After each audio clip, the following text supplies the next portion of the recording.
આપણે ચણાનો લોટ આવી રીતના રાબડું કરી લીધું છે એનું, અને અહીં આપણે પકોડા તળવા મૂકી દીધા.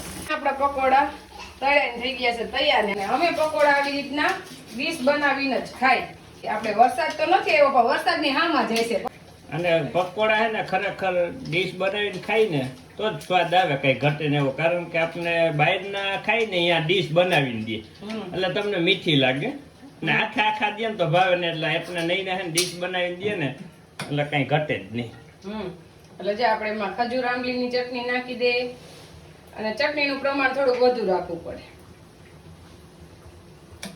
પછી આ લસણ વાળી ચટણી, પછી નાખી દે સિંગ, પછી નાખી દે ડુંગળી, અને હવે નાખી દે સેવ.